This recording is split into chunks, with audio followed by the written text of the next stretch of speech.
Y para hablar de carbohidratos, pues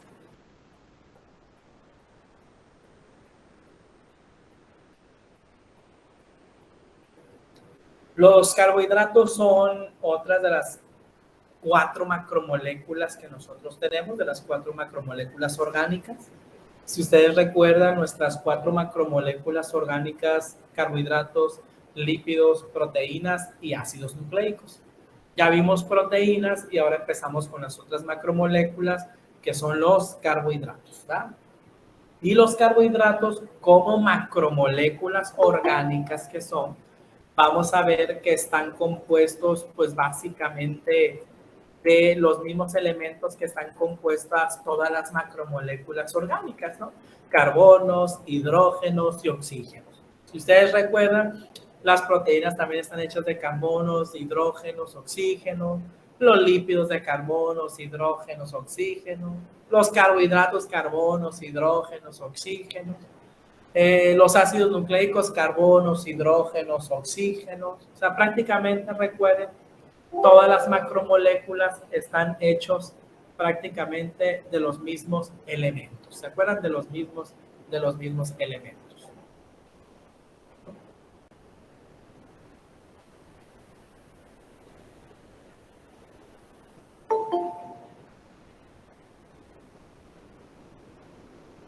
Están hechos prácticamente de los mismos elementos. Entonces, en esa parte no nos quedan dudas. Los carbohidratos están hechos de carbonos, hidrógenos, oxígenos, como el resto de todas las como todo el resto de las otras macromoléculas.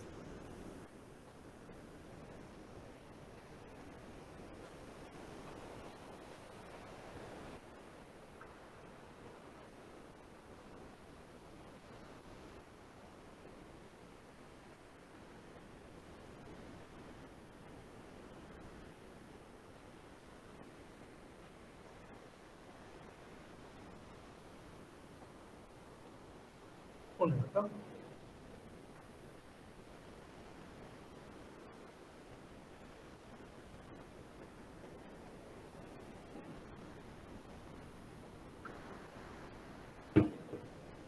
Entonces, cuando hablamos de los carbohidratos, pues entonces nos tenemos que preguntar siempre cuál es la función de los carbohidratos, al igual que siempre nos preguntamos la función de todas las macromoléculas. Si nosotros recordábamos a las proteínas, tenían múltiples funciones. Un minuto.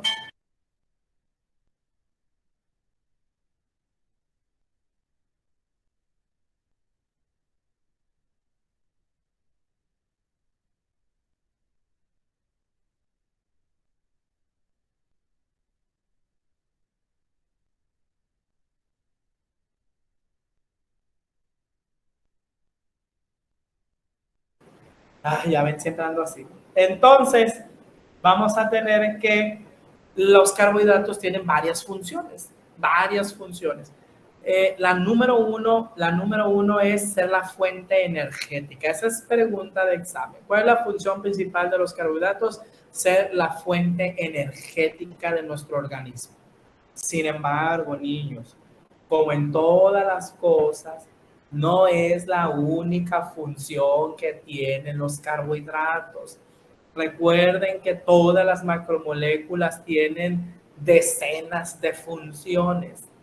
Entre una de las funciones más importantes y relevantes de los carbohidratos es ser fuente energética, ¿vale? Pero, pero, pero los carbohidratos van a tener una función bien importante que es específicamente ser utilizados también como dadores universales de carbonos. Ser utilizados también como dadores universales de carbonos. Al final de cuentas, niños, yo les acabo de decir que todas las macromoléculas necesitan carbono para su constitución. Si hablamos de los carbohidratos, si hablamos de las proteínas, están hechas de carbono e hidrógeno. Si hablamos de los lípidos, de carbono e hidrógeno. Si hablamos de las proteínas, carbono, hidrógeno. Si hablamos de los ácidos nucleicos, carbono, hidrógeno. Quiere decir entonces que se ocupa carbono para poder formar a todas las macromoléculas. Y nuestro organismo, nuestro metabolismo, de algún lugar tiene que obtener ese carbono, pues para proporcionarlo, para formar proteínas, para formar lípidos, para formar ácidos nucleicos. Y las macromoléculas que se utilizan para tomarlas como fuentes de carbono son los carbohidratos. Entonces, yo les pregunto, ¿los carbohidratos serán una pieza fundamental para el metabolismo de la célula, sí o no? Prácticamente, niños, prácticamente los carbohidratos son el centro de todo el metabolismo celular, de todo, porque además de que van a ser utilizados como la principal fuente de energía, los carbohidratos van a ser utilizados para donar ¿qué? Carbonos para formar todas las otras ¿qué? Macromoléculas. Si yo quiero formar proteínas, ocupo carbono, los carbohidratos tienen que donar. Si yo ocupo lípidos, si ocupo carbono, los carbohidratos donan carbonos. Si yo ocupo ácidos nucleicos, si ocupo carbonos para formar, los carbohidratos donan carbonos. Entonces los carbohidratos, niños, los carbohidratos, además de ser utilizados como fuente principal energética, son los dadores universales de carbonos. Y prácticamente, vuelvo a insistir, todas las macromoléculas necesitan carbonos para su constitución. Entonces los carbohidratos van a jugar una pieza fundamental para el metabolismo de toda la célula. Pero no tienen esa única función. Los carbohidratos también tienen funciones estructurales, por ejemplo, forman estructuras. Algún ejemplo simplemente es la celulosa. Si conocen la celulosa, ¿no? Que es la estructura que está en las plantas formando la parte de las hojitas. Ya ven que ustedes agarran una hoja y arrancan todo y ese esqueletito que es pura celulosa. O sea, tiene una función estructural esa celulosa. ¿Pero qué es esa celulosa? Es puro carbohidrato, específicamente es pura glucosa, pero son carbohidratos. Si ustedes agarran una cebolla y ya ven toda la parte de afuera fibrosa que tiene, es celulosa. Es más, pueden levantarle hasta la telita a la cebolla y eso es celulosa. Entonces, la celulosa, niños, es un carbohidrato y tiene funciones estructurales. El zacatito con la forma que tiene, el arbolito con la forma que tiene, o sea, todo eso es celulosa. ¿Y qué es eso? Un carbohidrato. Es un carbohidrato. Entonces, los carbohidratos ya mínimamente estamos hablando de tres funciones importantes. Fuente principal energética, dadores universales de carbonos y la tercera que estamos viendo es que son estructurales. ¿Son cómo? Estructurales. Entonces, ahí estamos viendo tres funciones principales de los carbohidratos. Ahora, también los carbohidratos se combinan con proteínas y los carbohidratos cuando se combinan con proteínas forman glicoproteínas, como su propio nombre lo dice, glicoproteínas, proteínas con carbohidratos. Y estas glicoproteínas, que son carbohidratos combinados con proteínas, son proteínas muy importantes, sobre todo para el reconocimiento celular, para el reconocimiento celular. Nuestro sistema inmune reconoce a nuestras células como propias porque en las membranas de las células se forman unas proteínas combinadas con carbohidratos que son glicoproteínas y estas glicoproteínas se reconocen por nuestro sistema inmune como unas proteínas propias y al ser unas proteínas propias significa que esa célula pertenece al organismo. Y entonces el sistema inmune no destruye a esas células porque las estamos reconociendo como células que propias por esas glicoproteínas que hay en donde, en su membrana. Los carbohidratos juegan esa función fundamental en la constitución de glicoproteínas para el reconocimiento celular. Es más, también pasa que estas células del sistema inmune, por ejemplo, cuando van recorriendo a las células de nuestro cuerpo para reconocerlas como normal, llegan y les dicen a las células, oigan, ¿cómo me comprueban ustedes que son de aquí? Y entonces dicen las células, mira, aquí está mi membrana, esta glicoproteína. Y entonces la célula inmune reconoce a esa glicoproteína y dice, ah, ok, sí es verdad, tú eres de aquí, tienes esta glicoproteína. Pero si llega el sistema inmune y les pregunta, oye, dígame, ¿son de aquí? Sí, sí somos. Ok, muéstrenme en su glicoproteína de superficie de membrana para yo reconocerlas como que son de aquí. Y dice la célula, no, fíjate que no se produjo. Ah, no, dice el sistema, a mí no me engaña. No, es en serio, sí somos nosotras, así que aquí no. Si ustedes no tienen esta glicoproteína de membrana, significa que no son de aquí. ¿Y qué hay que hacer con todo lo extraño y raro? Matarlos. Entonces, ¿qué hace el sistema inmune? Empieza a matar esas células. Lo mismo, y sí, puede ser que sí eran células nuestras, normales, pero pues si no tienen esa glicoproteína las vamos a destruir. Y entonces de ahí tenemos un gran número de enzimas, un gran número de enfermedades que son glicoproteínas, que son enfermedades, perdón, autoinmunes. Enfermedades autoinmunes. Y entonces de ahí tenemos ya un friego de enfermedades autoinmunes.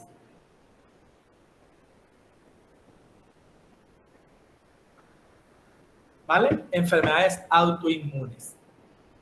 Ahora, entonces estamos viendo, vean, los carbohidratos tienen múltiples funciones. Ahora, puedo continuar todavía, les juro, hablando de funciones de los carbohidratos, porque tienen decenas de funciones. También tienen funciones, por ejemplo, de almacenamiento. Los carbohidratos pueden almacenarse como almidón, como glucógeno, y son formas de almacenamiento de los carbohidratos. Entonces se pueden almacenar. Entonces miren, nomás sin querer queriendo, ya les mencioné 5 funciones de los carbohidratos. Energética, número 1. Energética, estructurales, de reserva, de reconocimiento celular. ¿Y cuál más les mencioné? Dadores universales de carbono. Y de la importantísima donadora de carbonos universal. No más por esas 5 funciones hacen que los carbohidratos sean extraordinariamente importantes.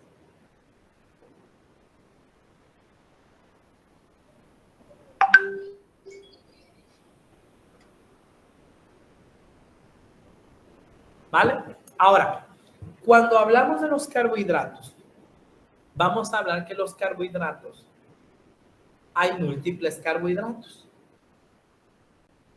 Pero de todos esos múltiples carbohidratos, vamos a tener que los carbohidratos se pueden clasificar de acuerdo al número de residuos de azúcares que tengan. ¿Cómo se pueden clasificar los carbohidratos? Se pueden clasificar de acuerdo al número de residuos de azúcares que tienen. O sea, se ha dicho de otra manera de cuántos azúcares están juntos. Con base a esa clasificación, yo puedo tener 3 tipos de carbohidratos. Vuelvo a insistir, esta clasificación es con base al número de residuos de residuos de azúcares. Y con base al número de residuos de azúcares puedo tener 3 grupos, ¿no? Monosacáridos, su propio nombre lo dice, monosacáridos, o sea que son de un solo residuo de azúcar. Los oligosacáridos, así como lo escuchan, oligosacáridos, Oligo significa pocos, sacáridos, azúcares, entonces son pocos residuos de qué? De azúcares. Y estos van a tener entre 2 a 10 residuos de azúcares. Entre 2 a 10 residuos de azúcares. Y los polisacáridos, su propio nombre lo dice, poli, muchos sacáridos, azúcares, muchos residuos de qué? De azúcares. Obviamente, ¿cuántos residuos de azúcares mínimamente van a tener los polisacáridos? Más de 10, ¿no? Más de 10. En 11 en adelante. Entonces tenemos monosacáridos, tenemos oligosacáridos y tenemos ¿qué? Polisacáridos. Ahora, los polisacáridos, que van a ser carbohidratos que tienen más de 11 residuos de azúcares, los polisacáridos pueden ser de 2 tipos. ¿Cómo pueden ser los polisacáridos? De 2 tipos, a los que llamamos homopolisacáridos o heteropolisacáridos. Los polisacáridos, ¿de cuántos tipos pueden ser? De 2. Homopolisacáridos y heteropolisacáridos.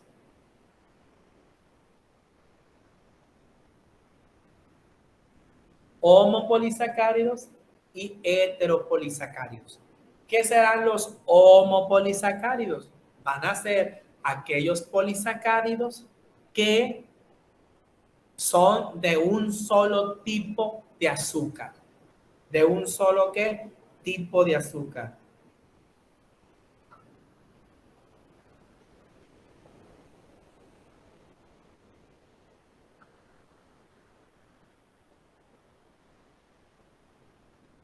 ¿De un solo tipo de qué? De azúcar. Obviamente, ¿cuántos residuos mínimamente?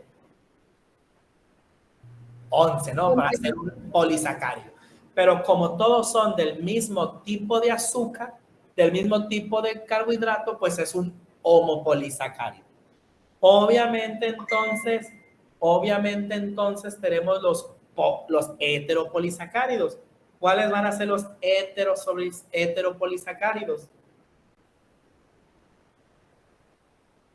Los que De 2 o más tipos de 2 o más que tipos de azúcares, los heteropolisacáridos. ¿No? Entonces vamos a poner un ejemplo de los homopolisacáridos. El ejemplo más común sería almidón, glucógeno y celulosa. Almidón, glucógeno y celulosa.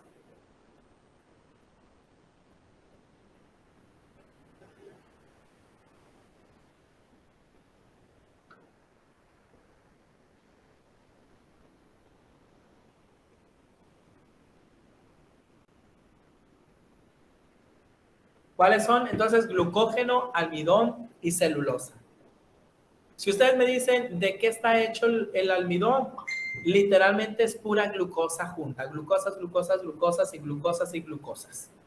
Si ustedes me dicen de qué está hecho el glucógeno, glucosas, glucosas, glucosas, glucosas y glucosas. ¿De qué está hecha la celulosa? Glucosas, glucosas, glucosas, glucosas, glucosas. Punto. Si ustedes se dan cuenta, el almidón son puras, literalmente puras glucosas juntas. El glucógeno son puras glucosas juntas. La celulosa son puras glucosas juntas. Literalmente son puros azúcares de tipo glucosa unidos entre ellos, formando polisacáridos de tipo glucosa. Entonces son homopolisacáridos, ¿vale? Todos son homopolisacáridos. Literalmente, niños, literalmente el glucógeno y el almidón, son exactamente lo mismo. Literalmente es lo mismo. Literalmente, el glucógeno y el almidón son lo mismo. Y ustedes dirán, y si son lo mismo, ¿por qué se llaman diferentes? Porque uno es en animales y el otro es en vegetales, ¿vale? En animales es el glucógeno y en vegetales es almidón. Pero literalmente, niños, son exactamente lo mismo, más que uno en animales y el otro en vegetales. Es la única diferencia. Si ustedes me dicen, oye, doctor, ¿cuál es la estructura química del glucógeno? Glucosas, todas juntas, en uniones alfa 1,4 y alfa 1,6. ¿Cuáles son entonces las uniones de la glucosa? Alfa 1,4 y alfa 1,6 para formar el glucógeno. Y si ustedes me dicen, oye, doctor, y el almidón, uniones alfa 1,4 y alfa 1,6. Si se dan cuenta, es exactamente ¿qué? Lo mismo. ¿Qué es el glucógeno? Glucosas juntas en uniones alfa 1,4 y uniones alfa 1,6. ¿Qué es el... Voy a dejar de compartir. ¿Qué es entonces el glucógeno? Puras glucosas en uniones alfa 1,4 y uniones alfa 1,6. ¿Qué es el almidón? Puras glucosas en uniones alfa 1,4, uniones alfa 1,6. Entonces, si se dan cuenta, es exactamente ¿qué? Lo mismo. Glucosas en uniones alfa 1,4 y uniones alfa 1,6. Lo mismo. Nada más que el glucógeno está en animales y el almidón está en ¿qué? En vegetales. Es la única diferencia. ¿Vale? Es la única diferencia. Ahora, las uniones alfa 1,4 se dice que son uniones de tipo lineal y las uniones alfa 1,6 son uniones de tipo ramificadas. De tal manera que yo les pregunto, el glucógeno y el almidón son moléculas que son ¿qué? Ramificadas y lineales. ¿Por qué? Porque tienen uniones que alfa 1,4 y tienen uniones que alfa 1,6. Ambas. Pero la celulosa, niños, la celulosa, que también es un homopolisacárido, la celulosa también está hecha de puras glucosas. Nada más de que acá son uniones de tipo beta 1,4. ¿Cuáles eran las del almidón y el glucógeno? Alfa. Acá son uniones de tipo ¿qué? Beta. Y son uniones específicamente, uniones beta 1,4. Y acá no hay uniones beta 1,6. Por lo tanto, la celulosa solamente es un polisacárido de tipo ¿qué?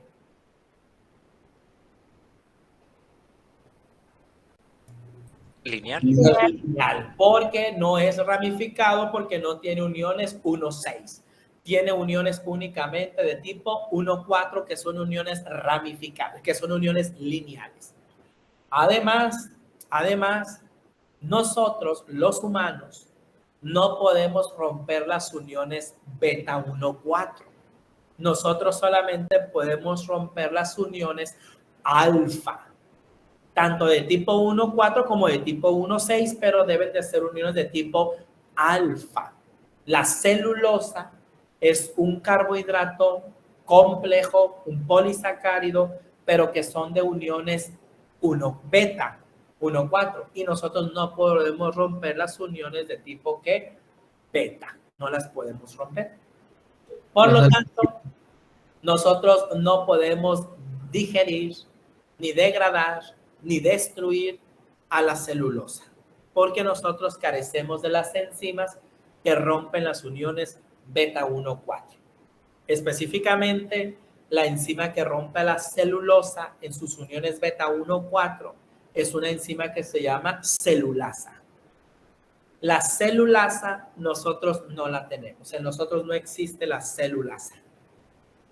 En los animales roedores inferiores y la vaquita, por ejemplo, ellos sí tienen celulasa y por eso comen pastito para engordar, porque pues literalmente todo el pastito que tragan es pura celulosa, es pura glucosa. Sería lo mismo que ustedes tragaran un pan que es pura glucosa, pues para una vaquita comerse el zacate de cuenta que es su pan también, ¿no? ¿Por qué? Porque ellas sí pueden obtener pura glucosa a partir de comerse esa celulosa.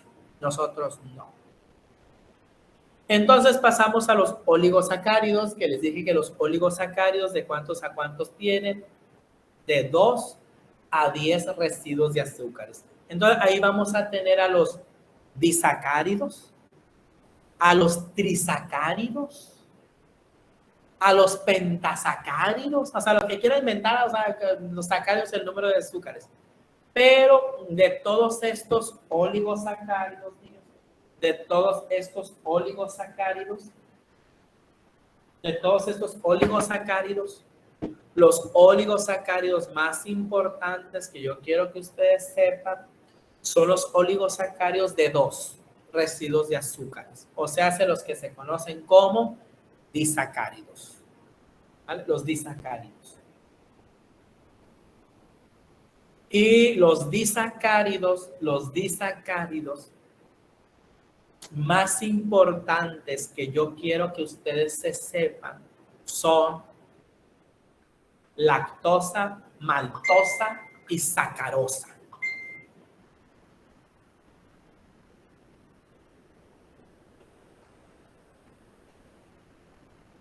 Lactosa y cuál otro, profe. Lactosa, maltosa y sacarosa.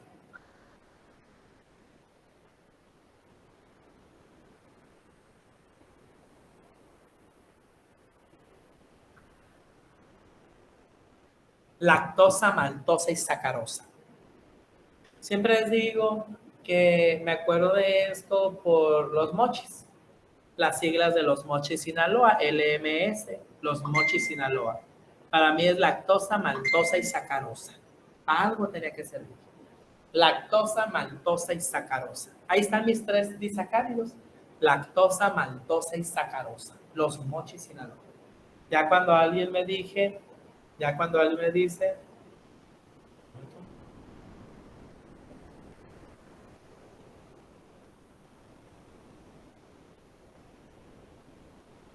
¿cómo son los disacáridos? Pues nunca se me olvida, lactosa, maltosa y sacarosa. Ahora, todos los disacáridos, que yo quiero que sepan que son esos 3 nada más, que son oligosacáridos, un tipo de oligosacáridos, todos tienen glucosa. Y el segundo azúcar es el que los va a diferenciar. Por ejemplo, la lactosa es glucosa más galactosa. La sacarosa es glucosa más fructuosa. Y la maltosa es glucosa más glucosa. Son 2 glucosas juntas. La lactosa, que es glucosa más galactosa, es el azúcar de los lácteos y de todos los derivados lácteos. La sacarosa es lo que conocemos como el azúcar de caña, el azúcar de las frutas, y por eso son de ese sabor. Y la maltosa no existe como tal en la naturaleza maltosa. La maltosa se obtiene como un producto de degradación del almidón.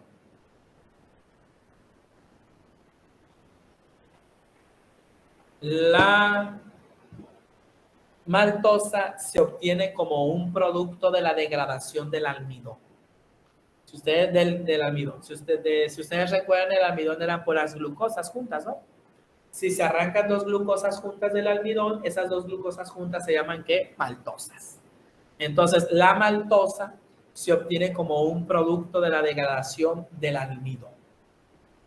Ahora, vamos a pasar a los monosacáridos.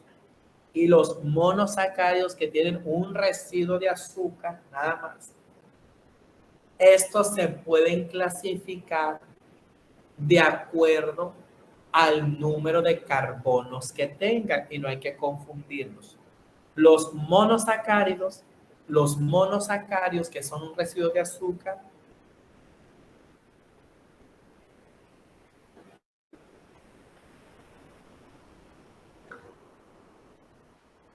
los monosacáridos, ¿no?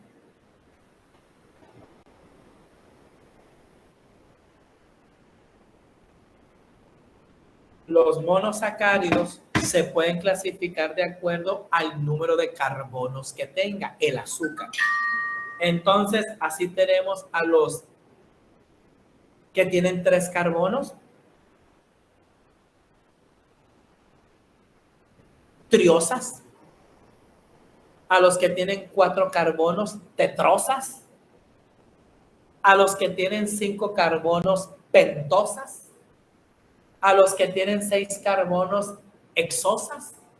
Entonces, monosacáridos se pueden clasificar de acuerdo al número de carbonos que tengan. Triosas, tetrosas, pentosas, hexosas, septulosas, hectulosas. Pero de todos estos, los monosacáridos que yo quiero que ustedes se aprendan y que siempre deben de responder son los monosacáridos de tipo hexosa. O sea, monosacáridos que tienen ¿cuántos residuos de carbonos? 6. 6, las hexosas. Y de estas hay 3 importantes. Y estas yo me las aprendí también como el gato feo, glucosa, galactosa, fructuosa. Ahí está mi gato feo, glucosa, galactosa, fructuosa. ¿Qué son los monosacáridos de tipo hexosa más importantes? Glucosa, galactosa y fructuosa. Entonces, ¿cuáles son los monosacáridos más importantes? Glucosa, galactosa y fructuosa. Estos monosacáridos de tipo hexosa se combinan entre ellos y pueden formar a los oligosacáridos, lactosa, maltosa y sacarosa. Obviamente hay otros monosacáridos de tipo pentosas, ¿no? ¿Cuáles serían los monosacáridos de tipo pentosa más importantes? ¿Alguien sabe? Ribosa. Y desoxirribosa. Desoxirribosa, ¿verdad? Que se ocupan para la síntesis de DNA y de RNA. ¿Pero qué es la ribosa y la desoxirribosa? Son monosacáridos de tipo pentosa. Pero cuando ustedes, niños, les pregunten monosacáridos, déjense de la tontería de preguntar de cuáles, de los triosas, tetrosas, pentosas, hexosas, esas son tonterías. Cuando alguien les pregunte monosacáridos, siempre se está refiriendo a la glucosa, a la galactosa y a la fructuosa. Así de simple. A menos que yo te pregunte intencionadamente monosacárido de tipo pentosa. Ahí sí me puedo... ribosa, desoxirribosa. Monosacárido de tipo tetrosa, la eritrosa. Monosacárido de tipo triosa, el gliceraldehído 3-fosfato, la dihidroxiacetona 3-fosfato. Pero nadie le va a preguntar esa tontería. Si acaso les van a preguntar monosacáridos de tipo pentosa, cuando mucho. Lo que siempre les van a preguntar son monosacáridos. Y están haciendo referencia a los de tipo hexosa, glucosa, galactosa y fructuosa. Porque son los monosacáridos más importantes para el metabolismo celular. ¿Vale? Pero bueno, ese tema ya lo veremos el día de mañana. ¿Alguna duda? ¿Hasta ahí? No. Pues si no hay duda, pues nos vemos mañana. Sí, yo tengo una. Ahora podría pasar las diapositivas. Ahorita se las paso. Gracias. Muchas gracias. Hasta mañana. Muchas gracias. Hasta mañana.